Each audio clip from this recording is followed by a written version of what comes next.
Almost 200 C ಸಿಗೂ ಟಕ್ಕರ್ ಕೊಡೋ ಥರ ಒಂದು ಬೈಕ್ ಅಂದರೆ ಎಕ್ಸ್ಟ್ರೀಮ್ 125R. ಸೊ ಪವರಲ್ಲೇ ಆಗಲಿ ಲುಕ್ಸಲ್ಲೇ ಆಗಲಿ ಈ ಬೈಕ್ನ ಬೀಟ್ ಹೊಡೆಯೋಂಥ 125 ಸಿ ಸಿ ಸೆಗ್ಮೆಂಟ್ ಬೈಕ್ ಇನ್ನೂ ಬಂದಿಲ್ಲ ಮಾರ್ಕೆಟ್ಗೆ. ಹತ್ತಕ್ಕೆಲ್ಲ ಲೇಡೀಸ್ಗೆ ಕಷ್ಟ ಆಗುತ್ತೆ, ಹುಡುಗರು ಅಡ್ಜಸ್ಟ್ ಮಾಡಿ ಹತ್ಕೊಬೋದು. ನಾನೇ ಎಷ್ಟೋ ಸಲ ಡ್ರಾಪ್ ಕೊಡ್ತೀನಿ ಅಂತ ಪಾಪ ರೋಡ್ ಸೈಡಲ್ಲಿ ಕೈ ಹಾಕೋರಿಗೆಲ್ಲ ನಿಲ್ಲಿಸಿದ್ದೀನಿ, ಅವರೇ ಹತ್ತಿಲ್ಲ, ಅಷ್ಟು ಹೈಟ್ ಇದೆ ಗಾಡಿ ಅಂತ. ನೀವೇನು ಐ ಬೀಮ್ ಹಾಕೊಂಡು ಓಡಿಸೋದೇ ಬೇಡ, ಅಷ್ಟು ಬ್ರೈಟಾಗಿ ಬರುತ್ತೆ ಲೈಟು. ಎಕ್ಸ್ಟ್ರೀಮಲ್ಲಿ ಈ ರಸ್ಟ್ ಹಿಡಿಯೋದು ಒಂದು ಪ್ರಾಬ್ಲಮ್ ಆಗಿಬಿಡುತ್ತೆ, ಎಲ್ಲ ಕಡೆನೂ ರಸ್ಟ್ ಬರುತ್ತೆ. ABS ಮಾತ್ರ ಈ ರಿಂಗ್ ಕೊಡ್ತಾರೆ. ಬೈಕ್ ತೊಗೊಳ್ಳೇಬೇಕು ಅಂತ ಡಿಸೈಡ್ ಮಾಡಿ ತೊಗೊಂಡಿದ್ದು. ಆದ್ರೂ ಅಷ್ಟು ಬೇಗ ಗಿವ್ ಅಪ್ ಮಾಡೋಕ್ಕೆ ಇಷ್ಟ ಇಲ್ಲ ನನಗೆ. ಯೂಟ್ಯೂಬ್ನ ಕಂಟಿನ್ಯೂ ಮಾಡಬೇಕು, ಮದುವೆ ಆದಮೇಲೂ ಕಂಟಿನ್ಯೂ ಮಾಡಬೇಕು. ನಮ್ಮ ಮಿಸ್ಸಸ್ ಕೈಯಲ್ಲೂ ಯೂಟ್ಯೂಬ್ ಮಾಡಿಸ್ಬೇಕಂತ ಅಂದ್ಕೊಂಡಿದ್ದೀನಿ. ಸೊ ನೋಡೋಣ, ಸಿಗೋ ಹುಡುಗಿಗೆ ಇದೆಲ್ಲ ಇಷ್ಟ ಆಗೋ ಥರ ಇದ್ದರೆ ಓಕೆ, ಇಲ್ಲ ಅಂದರೆ ಮುಗೀತು ಕತೆ. ಅವ್ರು ನಮಗೂ ಲಾಗ್ ಮಾಡೋಕ್ಕೆ ಬಿಡಲ್ಲ, ಅವರು ಲಾಗ್ ಮಾಡಲ್ಲ, ಅವರು ಮುಂದೆ ಹೋಗಲ್ಲ, ನಮ್ಮನ್ನು ಮುಂದೆ ಹೋಗಕ್ಕೆ ಬಿಡಲ್ಲ, ನ್ಯೂಟ್ರಲ್ ಆಗಿಬಿಡ್ತೀವಿ. ಸೊ ಬೈಕ್ನ ನಿಜವಾಗ್ಲೂ ಇಷ್ಟಪಟ್ಟರೆ ಅದು ಮೈಲೇಜೆಲ್ಲ ಲೆಕ್ಕಕ್ಕೆ ಬರಲ್ಲ. ಎಷ್ಟಾದರೂ ಬರಲಿ ಮೈಲೇಜ್, 10 ಬರಲಿ 15 ಬರಲಿ, ತೊಗೊಬೇಕಂತ ಡಿಸೈಡ್ ಮಾಡಿದ್ರೆ 100% ತೊಗೊತೀವಿ.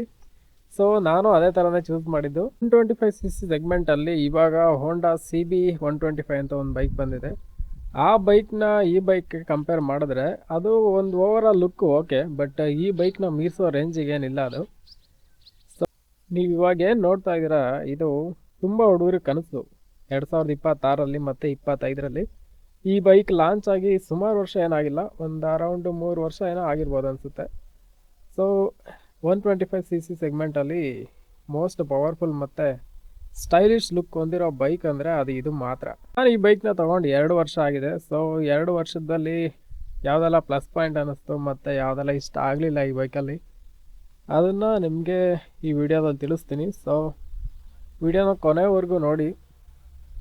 ಫಸ್ಟ್ ಪಾಯಿಂಟ್ ನನಗೆ ಇಷ್ಟ ಆಗಿದೆ ಅಂದರೆ ಈ ಬೈಕ್ ಲುಕ್ಸ್, ಅದನ್ನು ನೋಡೇ ನಾನು ತೊಗೊಂಡಿದ್ದು.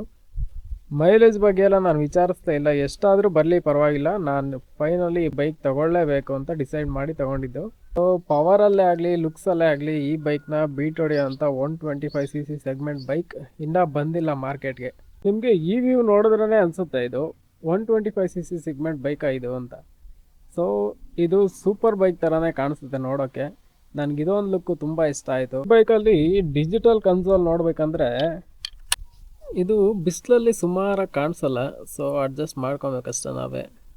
ಫ್ಯೂಯಲ್ ಇಂಡಿಕೇಟ್ರು ಮತ್ತು ಇಂಜಿನ್ ಲೈಟು, ಇಂಜಿನಲ್ಲಿ ಏನಾದರೂ ಆಯಿಲ್ ಕಮ್ಮಿ ಆದರೆ ಇಲ್ಲಾಂದರೆ ಬೇರೆ ಯಾವ್ದಾದ್ರು ಪ್ರಾಬ್ಲಮ್ ಇದ್ದರೆ ಈ ಸೆಕೆಂಡ್ ಲೈಟ್ ಏನಿದೆ ಅದು ಆನ್ ಆಗುತ್ತೆ.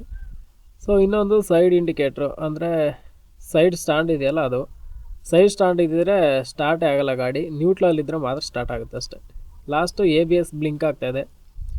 ABS ಬ್ಲಿಂಕ್ ಆಗ್ತಾಯಿದೆ ಅಂದರೆ ABS ವರ್ಕ್ ಆಗೋಲ್ಲ, ಬರೀ ಡಿಸ್ಕ್ ಬ್ರೇಕ್ ಥರ ಜಸ್ಟ್ ಲಾಕ್ ಆಗುತ್ತೆ ಅಷ್ಟೇ ವೀಲ್. ABS ಥರ ಬಿಟ್ಟು ಹಿಡಿಯೋದೆಲ್ಲ ಫಂಕ್ಷನ್ ವರ್ಕ್ ಆಗೋಲ್ಲ ಅಂತ. ಸ್ವಲ್ಪ ದೂರ ಓಡಿಸಿದ ಮೇಲೆ ABS ಆಟೋಮೆಟಿಕ್ಕಾಗಿ ವರ್ಕ್ ಆಗಿ ಶುರುವಾಗುತ್ತೆ. ಈ ಬ್ಲಿಂಕ್ ಆಗ್ತಿದೆಯಲ್ಲ ಅದು ಹೊರಟೋಗುತ್ತೆ. ಬಿಟ್ಟರೆ ಇನ್ನು ಸ್ಪೀಡ್ ತೋರಿಸುತ್ತೆ, ಗೇರ್ ತೋರಿಸುತ್ತೆ, ಟೈಮ್ ತೋರಿಸುತ್ತೆ, ಎಷ್ಟು ಓಡಿಸಿದ್ದೀರಾ ಅದು ತೋರಿಸುತ್ತೆ. ಅದೇನಾದರೂ ಬೇಕಾದರೆ ಇಲ್ಲೊಂದು ಬಟನ್ ಇದೆ, ಸ್ಟಾರ್ಟ್ ಬಟನ್ನು, ನೀವು ಅದನ್ನು ಪ್ರೆಸ್ ಮಾಡಬೇಕಾದ್ರೆ ಟ್ರಿಪ್ ಬೇಕಾದ್ರೆ ಹಾಕ್ಕೊಬೋದು. ಎಲ್ಲಾದರೂ ಹೋಗ್ಬೇಕಾದ್ರೆ ಎಷ್ಟು ಕಿಲೋಮೀಟ್ರ್ ಹೋಗ್ತಾ ಇದ್ದೀರಾ ಅಂತ ಗೊತ್ತಾಗಬೇಕಲ್ಲ, ಸೊ ಓಡೋಯಿಂದ ಟ್ರಿಪ್ಪಿಗೆ ಬೇಕಾದ್ರೆ ಸೆಟ್ ಮಾಡ್ಕೊಳ್ಳಿ ಅಷ್ಟೇ. ಇದು RPM ಮೀಟ್ರು, ಎಷ್ಟು RPMಲ್ಲಿ ಓಡ್ತಾ ಇದೆ, ಎಷ್ಟು ರೆವಲ್ಯೂಷನ್ಸ್ ಪರ್ ಮಿನಿಟಲ್ಲಿ ಓಡ್ತಾ ಇದೆ ಅಂತ. ಮತ್ತು ಮಿರರ್ ಏನನ್ಸುತ್ತೆ ಅಂದರೆ ಗಾಡಿ ತುಂಬ ಅಗಲ ಆಯಿತು ಅನಿಸುತ್ತೆ, ಬಟ್ ರೀಸೆಂಟಾಗಿ ಗಾಡಿ ಒಂದು ಸಲ ಬೀಳಿಸ್ಬಿಟ್ಟಿದ್ದೆ, ರೈಟ್ ಸೈಡ್ ಮಿರರ್ ಹೊಡೆದೋಗಿದೆ. ಅದು ನೆಕ್ಸ್ಟ್ ಬ್ಲಾಗಲ್ಲಿ ಮಾಡಿದ್ದೀನಿ ಅನಿಸುತ್ತೆ, ತುಮಕೂರು ಟು ನೆಲಮಂಗಲ ಹೋಗ್ಬೇಕಾದ್ರೆ ಮಾಡಿದ್ದೀನಿ. ಆ ವೀಡಿಯೋಸಲ್ಲೆಲ್ಲ ಸೈಡ್ ಮಿರರ್ ಇಲ್ಲವೇ ಇಲ್ಲ ರೈಟ್ ಸೈಡ್ದು. ಸೊ ಇವಾಗ ರೀಸೆಂಟಾಗಿ ಹಾಕ್ಸಿದ್ದೀನಿ. ಆ ಮಿರರ್ ಇಲ್ಲಿಲ್ಲ ಅಂದಿದ್ರೆ ಈ ಪೋರ್ಷನ್ ಏನಿದೆ ಎಲ್ಲ ಹೊಡೆದೋಗ್ಬಿಡ್ತಾಯಿತ್ತು ಅವತ್ತು. ಮಿರರಿಂದ ಸೇವ್ ಆಯಿತು, 250 ರೂಪೀಸ್ ವೇಸ್ಟ್ ಆಯಿತು, ಬಟ್ ಇಲ್ಲಿ 1000 ರೂಪಾಯಿ ಉಳೀತು ಅಂತ ಅಂದ್ಕೊಂಡಿದ್ದೀನಿ. ಅದಕ್ಕೋಸ್ಕರನೇ ಈ ಕ್ರ್ಯಾಶ್ ಗಾರ್ಡ್ ಇನ್ಸ್ಟಾಲ್ ಮಾಡಿದ್ದೀನಿ, ಅದನ್ನು ತೋರಿಸ್ತೀನಿ. ಈ ಟ್ಯಾಂಕ್ ಏನಿದೆ, ಈ ಟ್ಯಾಂಕ್ ಸುಮ್ಮನೆ ನೋಡೋಕ್ಕಷ್ಟೇ ಇಷ್ಟು ದೊಡ್ಡದಾಗಿದೆ, ಕೆಪಾಸಿಟಿ ಮಾತ್ರ 12 ಲೀಟ್ರ್ ಅನಿಸುತ್ತೆ ಅಷ್ಟೇ. ನೋಡೋಕೆ ಇಷ್ಟಪ್ಪ ಇದೆ, ಟ್ಯಾಂಕ್ ಚಿಕ್ಕದಾಗಿದೆ ಒಳಗಡೆ. ಈ ಟ್ಯಾಂಕ್ ಏನು ಇಷ್ಟು ದೊಡ್ಡದಾಗಿದೆ ಅಂದರೆ ಅದೇ ಈ ಗಾಡಿಗೆ ಒಂಥರ ಲುಕ್, ಪ್ರೀಮಿಯಂ ಲುಕ್ ಬರುತ್ತೆ. ಸೊ ಗ್ರಿಪ್ ಇರುತ್ತೆ, ನಾವು ಗಾಡಿ ಓಡಿಸ್ಬೇಕಾದ್ರೆ ಈ ಥರ ಏನು ಕುತ್ಕೊತೀವಿ, ಈ ಥರ ಕಾಲಲ್ಲಿ ಲಾಕ್ ಮಾಡ್ಕೊಬೋದು ಈ ಥರ ಗಾಡಿನ. ಸೊ ಗಾಡಿ ಸ್ಟೇಬಲ್ ಆಗಿರುತ್ತೆ. ಟ್ಯಾಂಕು ಓವರ್ ಆಲ್ ಓಕೆ, ತುಂಬ ಇಷ್ಟ ಆಯಿತು. ಈ ಟ್ಯಾಂಕ್ ಡಿಸೈನ್ ನೋಡಿನೇ ನಾನು ಫಸ್ಟ್ ಟೈಮ್ ಯೂಟ್ಯೂಬಲ್ಲಿ ನೋಡಿದೆ, ನೆಕ್ಸ್ಟ್ ಟೈಮು ಶೋರೂಮ್ಗೆ ಹೋಗಿ ನೋಡಿದೆ ಡೈರೆಕ್ಟಾಗಿ. ಸೊ ಓಕೆ, ಡೌನ್ ಪೇಮೆಂಟ್ ಮಾಡಿ ತೊಗೊಂಬಿಡೋಣ, ಚೆನ್ನಾಗಿದೆ ಅನಿಸುತ್ತೆ ಅಂತ. ಆಮೇಲೆ ನಮ್ಮ ಫ್ರೆಂಡ್ ಒಬ್ಬ ತೊಗೊಂಡಿದ್ದೆ, ಅವನ ಹತ್ರ ಒಂದು ಸಲ ಒಂದು ಟೆಸ್ಟ್ ಟೈಮ್ ನೋಡಿದೆ. ಆಮೇಲೆ ತುಂಬ ಇಷ್ಟ ಆಯ್ತು ಗಾಡಿ. ಸೊ ಅದಕ್ಕೋಸ್ಕರ ತಗೊಂಡ್ಮೇಲೆ ಇಷ್ಟು ಚೆನ್ನಾಗಿರೋ ಬೈಕ್ ತೊಗೊಂಡ್ಮೇಲೆ ಮೋಟೋ ಲಾಗ್ ಮಾಡಲಿಲ್ಲ ಅಂದರೆ ಹೆಂಗೆ? ಅದಕ್ಕೋಸ್ಕರ ಸ್ವಲ್ಪ ದುಡ್ಡು ಸೇವ್ ಮಾಡಿ ಇಟ್ಕೊಂಡು ಮೋಟೋ ಲಾಗ್ ಕೂಡ ಶುರು ಮಾಡಿದ್ದೀನಿ. ABS ಅಂದರೆ ಆಲ್ಮೋಸ್ಟ್ ಎಲ್ಲರಿಗೂ ಗೊತ್ತಿರುತ್ತೆ, ಗೊತ್ತಿಲ್ಲದೆ ಇರೋರೇ ಕಮ್ಮಿ ಇವಾಗ. ಸೊ ಇದು ಒಳಗಡೆ ಏನಿದೆ ರಿಂಗು, ಇದಿದ್ರೆ ABSಗೆ ಮಾತ್ರ ಈ ರಿಂಗ್ ಕೊಡ್ತಾರೆ. ಅಂದರೆ ನೀವು ಗಾಡಿ ಸ್ಪೀಡಾಗಿ ಓಡಿಸ್ಬೇಕಾದ್ರೆ ಸಡನ್ನಾಗಿ ಬ್ರೇಕ್ ಹೊಡೆದ್ರೆ, ಡಿಸ್ಕ್ ಬ್ರೇಕ್ ಆದರೆ ವೀಲ್ ಲಾಕ್ ಆಗಿಬಿಡುತ್ತೆ. ಈ ಥರ ಹಿಂಗೆ ಲಾಕ್ ಆದರೆ ಮುಗೀತು ಕತೆ, ಸ್ಕಿಡ್ಡಾಗಿ ಬಿದ್ದೋಗ್ಬಿಡ್ತೀರ. ಸೊ ABSನ ಇಂಟ್ರೊಡ್ಯೂಸ್ ಮಾಡಿದ್ದಾರೆ. ಆ ABS ಏನಿದೆ, ಬೈಕ್ ಸ್ಪೀಡಾಗಿ ಹೋಗ್ಬೇಕಾದ್ರೆ ನೀವು ಬ್ರೇಕ್ ಹಿಡಿದ್ರೆ ಈ ರಿಂಗ್ಸ್ ಏನಿದೆ, ಈ ರಿಂಗ್ಸ್ ಒಳಗಡೆ ಇಲ್ಲಿ ಚಿಕ್ಕದೊಂದು ಸೆನ್ಸಾರ್ ಇದೆ. ಇಲ್ಲಿ ಈ ಸೆನ್ಸಾರ್ ಏನು ಮಾಡುತ್ತೆ, ಎಷ್ಟು ರೆವಲ್ಯೂಷನ್ ಪರ್ ಮಿನಿಟ್ ಓಡ್ತಾ ಇದೆ ಗಾಡಿ ಅನ್ನೋದನ್ನ ಕ್ಯಾಲ್ಕುಲೇಟ್ ಮಾಡಿ ಇಲ್ಲಿಂದ ಸಿಗ್ನಲ್ ಕಳಿಸುತ್ತೆ ಮೇಲ್ಗಡೆ. ಸೊ ಅಲ್ಲಿರೋ ಎಲೆಕ್ಟ್ರಾನಿಕ್ ಡಿವೈಸ್ ಏನಿದೆ ಅದು ಬ್ರೇಕಿಗೆ ಒಂದು ಮೆಸೇಜ್ ಕಳಿಸುತ್ತೆ. ಸೊ ಇಷ್ಟು ಸ್ಪೀಡಲ್ಲಿ ಗಾಡಿ ತಿರುಗ್ತಾ ಇದೆ ಅಂದರೆ ವೀಲು ಎಷ್ಟು ಸಲ ಈ ಬ್ರೇಕ್ನ ಹಿಡಿದು ಬಿಡಬೇಕು ಅಂತ. ಸೊ ಅದನ್ನು ಕ್ಯಾಲ್ಕುಲೇಟ್ ಮಾಡಿ ಅದು ಬ್ರೇಕ್ನ ಹಿಡಿದು ಬಿಟ್ಟಾಗ ಗಾಡಿ ಸ್ಕಿಡ್ ಆಗಲ್ಲ, ಡೈರೆಕ್ಟ್ ಸ್ವಲ್ಪ ನಿಧಾನಕ್ಕೆ ಸ್ಕಿಡ್ ಆಗದೆ ಒಂದೇ ಸಲ ನಿಲ್ಲಲ್ಲ, ನಿಧಾನಕ್ಕೆ ಹೋಗಿ ನಿಂತ್ಕೊಳುತ್ತೆ. ಸೊ ಇದೇ ABS ಅಂದರೆ. ಇವಾಗ ಡ್ಯೂಯಲ್ ಚಾನಲ್ ABS ಬಂದಿದೆ, ನನಗೆ ಅಷ್ಟು ಐಡಿಯಾ ಇರಲಿಲ್ಲ. ಸಿಂಗಲ್ ಚಾನಲ್ ಇದೆ, ಪರವಾಗಿಲ್ಲ, ಓಕೆ. ಸಿಂಗಲ್ ಚಾನಲ್ ಇದ್ರೂ ಓಕೆ. ಹಿಂದೆ ರೇರು ಡ್ರಮ್ ಬ್ರೇಕ್ ಇದೆ, ಮ್ಯಾನೇಜ್ ಆಗುತ್ತೆ ಅದರಲ್ಲಿ. ಎಕ್ಸ್ಟ್ರೀಮಲ್ಲಿ ಈ ರಸ್ಟ್ ಹಿಡಿಯೋದು ಒಂದು ಪ್ರಾಬ್ಲಮ್ ಆಗಿಬಿಡುತ್ತೆ, ಎಲ್ಲ ಕಡೆನೂ ರಸ್ಟ್ ಬರುತ್ತೆ. ಇಷ್ಟು ಪ್ರಾಬ್ಲಮ್ ಏನಿದೆ ನಮ್ಮ ಗಾಡೀಲಿ ಮಾತ್ರ ಅಲ್ಲ, ಎಲ್ಲ ಗಾಡೀಲೂ ಇದೆ. ಸೊ ಏನು ಮಾಡೋಕ್ಕೆ ಬರಲ್ಲ, ಇದು ಯಾಕೆ ಈ ಥರ ಆಗುತ್ತೆ ಅಂತ ಗೊತ್ತಾಗ್ತಾ ಇಲ್ಲ. ಸೊ ಇಂಜಿನ್ ಪಾರ್ಟ್ಸು, ಈ ಮೆಟಲ್ ಪಾರ್ಟ್ಸ್ ಏನೇನಿದೆ ಕಬ್ಬಿಣದ್ದು, ಇದೆಲ್ಲ ಸ್ವಲ್ಪ ರಸ್ಟ್ ಹಿಡಿಯೋ ಥರ ಪ್ರಾಬ್ಲಮ್ ಬರ್ತಾಯಿದೆ. ಇದಕ್ಕೆಲ್ಲ ಏನು ಸೊಲ್ಯೂಷನ್ ಅಂತ ಗೊತ್ತಿಲ್ಲ. ನಾನು ಜಾಸ್ತಿ ಯೋಚನೆ ಮಾಡಿಲ್ಲ, ಹಂಗೆ ಬಿಟ್ಬಿಟ್ಟಿದ್ದೀನಿ. ರಸ್ಟ್ ಹಿಡಿದಿದೆ, ನೋಡ್ಬೋದು ನೀವು, ರಸ್ಟ್ ಬಂದಿದೆ ಇಲ್ಲೆಲ್ಲ ಈ ಬೋಲ್ಟ್ಸಲ್ಲಿ ಮತ್ತು ಈ ಸ್ಪ್ರಿಂಗು, ಇದೆಲ್ಲ ಆಲ್ಮೋಸ್ಟ್ ರಸ್ಟ್ ಬಂದಿದೆ. ನಮ್ಮ ಮನೆಯಲ್ಲಿ ಇಲ್ಲಿ ಓಪನ್ ಫೀಲ್ಡಲ್ಲಿ ನಿಲ್ಲಿಸ್ಬೇಕು, ನಮ್ಮ ಸ್ವಂತ ಮನೆ ಇದೆ, ಬಟ್ ಅಲ್ಲಿ ನಿಲ್ಲಿಸೋ ಥರ ಫೆಸಿಲಿಟಿ ಇಲ್ಲ. ಸೊ ಇಲ್ಲಿ ಪಕ್ಕದ ಮನೆಯಲ್ಲಿ ಯಾರೋ ಜಾಗ ಕೊಟ್ಟಿದ್ದಾರೆ ಅಂತ ಇಲ್ಲಿ ನಿಲ್ಲಿಸಿದ್ದೀನಿ ಗಾಡಿ. ಸೊ ಮಳೇಲಿ ನಿಂತಿರುತ್ತೆ, ನಮ್ಮ ಕಂಪ್ನಿಲೂ ಅಷ್ಟೇ ಮಳೆದೇ ನಿಂತಿರುತ್ತೆ. ಅದಕ್ಕೋಸ್ಕರ ಇದು ರಸ್ಟ್ ಪ್ರಾಬ್ಲಮ್ ಮಾಮೂಲಿ, ಏನು ಮಾಡೋಕ್ಕಾಗಲ್ಲ, ರೀಪೇಂಟ್ ಮಾಡಬೇಕಷ್ಟೆ. ಈ ಇಂಜಿನ್ ಆಯಿಲ್ ಲೀಕ್ ಆಗೋಕ್ಕೆ ಶುರುವಾಯಿತು. ಅಂದರೆ ನಾನು ಇಲ್ಲಿ ಬೆಂಗಳೂರಿಂದ ಡೈರೆಕ್ಟು KV ಕ್ರಾಸ್ವರೆಗೂ ಒಂದೇ ಶಾರ್ಟಲ್ಲಿ ಹೊಡಿತೀರಿ, ಅಂದರೆ ಎಲ್ಲೂ ನಿಲ್ಲಿಸಲ್ಲ ಬೈಕು, ಒಂದು 10 ಸೆಕೆಂಡ್ ಕೂಡ ನಿಲ್ಲಿಸಲ್ಲ. ಡೈರೆಕ್ಟು ಓಡಿಸ್ಕೊಂಡು ಹೋಗಿ ಇಲ್ಲಿ ಸ್ವಲ್ಪ ಇಂಜಿನ್ ಆಯಿಲ್ ಲೀಕ್ ಆಗ್ತಾಯಿದೆ.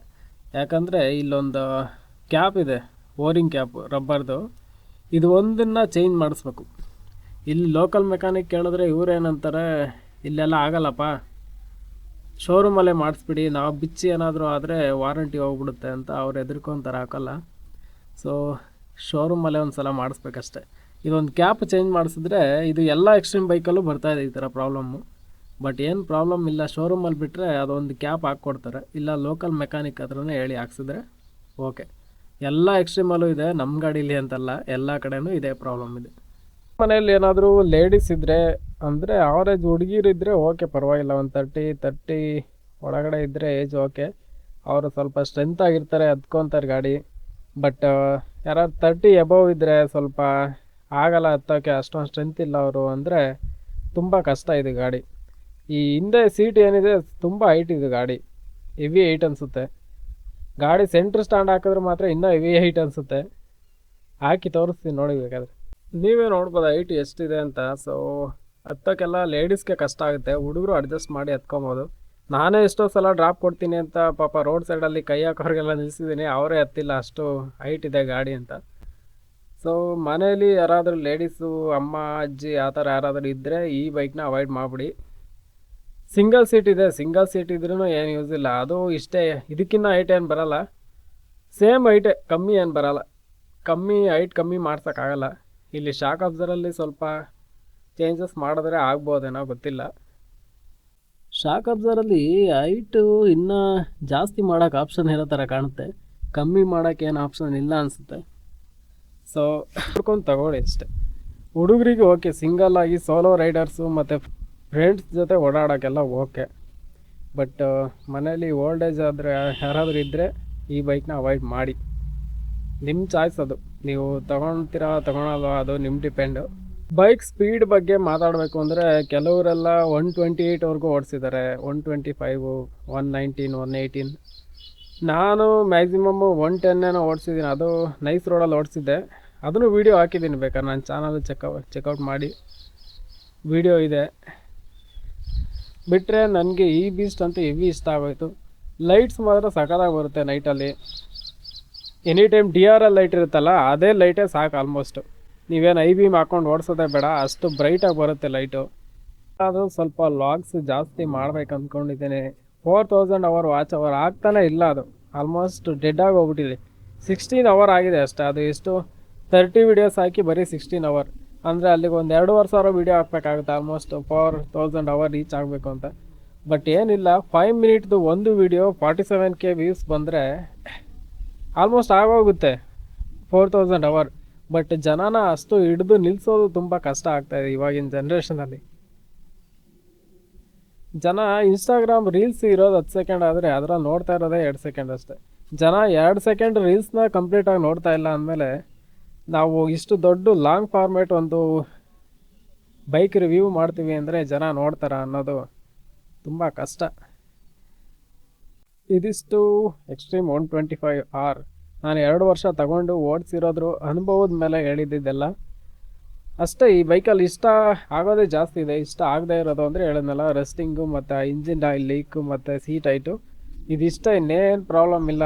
ಆಲ್ಮೋಸ್ಟ್ 100cc ಬೈಕು ಅದಕ್ಕೆಲ್ಲ ಕಂಪೇರ್ ಮಾಡಿದ್ರೆ ಮೈಲೇಜ್ ಓಕೆ, ಅರೌಂಡ್ 50 ಆದರೂ ಬರುತ್ತೆ. ನಾನು ಮೇಂಟೈನ್ ಮಾಡ್ತಿರೋ ರೇಂಜ್ಗೆ 50ಗಿಂತ ಜಾಸ್ತಿನೇ ಬರುತ್ತೆ. 1000 ಕಿಲೋಮೀಟ್ರಿಗೆಲ್ಲ ಸರ್ವಿಸ್ ಮಾಡಿಸ್ಬಿಡ್ಬೇಕು. ಒಳ್ಳೆ ಮೋಟಲ್ ಇಂಜಿನ್ ಆಯಿಲು ಮತ್ತು 3M ಇಂಜಿನ್ ಆಯಿಲ್ ಅಡಿಟಿವ್ ಮತ್ತು ಏರ್ ಫಿಲ್ಟ್ರನ್ನ 2 ಸರ್ವಿಸ್ಗೆ ಒಂದ್ಸಲ ಚೇಂಜ್ ಮಾಡಿಬಿಡಿ. ಯಾರು ಮತ್ತೆ ಏರೋಡಾಗೆಲ್ಲ ಹಾಕೋಕ್ಕೆ ಹೋಗಬೇಡಿ, ಅಷ್ಟು ಕ್ವಾಲಿಟಿ ಬರಲ್ಲ ಅದು. ಸೊ ಇದಿಷ್ಟು ನನ್ನ ಮೇಂಟೈನಿಂಗ್ ಕಾಸ್ಟ್ ಏನಿಲ್ಲ, ಒಂದು 700 ರೂಪಾಯಿ ಆದರೆ ಸಾಕು ಈ ಗಾಡಿ ಮೇಂಟೈನ್ ಮಾಡೋಕ್ಕೆ, ಜಾಸ್ತಿ ಏನಿಲ್ಲ. ಸೊ ಒಳ್ಳೆ 125cc ಅಂತ ಅನಿಸಲ್ಲ. ಇಲ್ಲಿವರೆಗೂ ವೀಡಿಯೋ ನೋಡಿದ್ದೀರಾ ಅಂದರೆ ತುಂಬ ಖುಷಿ ಆಯಿತು. ಬಟ್ ನೋಡಲ್ಲ, 90% ಯಾರೂ ನೋಡಿರಲ್ಲ ವೀಡಿಯೋ ಇಲ್ಲಿವರೆಗೂ. ಸ್ಕಿಪ್ ಮಾಡಿ ಬೇರೆ ಕಡೆ ಹೋಗಿರ್ತಾರೆ. ಬೈ ಚಾನ್ಸ್ ನೀವೇನೋ ನೋಡಿದರೆ ತುಂಬ ಥ್ಯಾಂಕ್ಸ್. ಸೊ ನೆಕ್ಸ್ಟ್ ವೀಡಿಯೋ ಸಿಗೋಣ. ಬಾಯ್.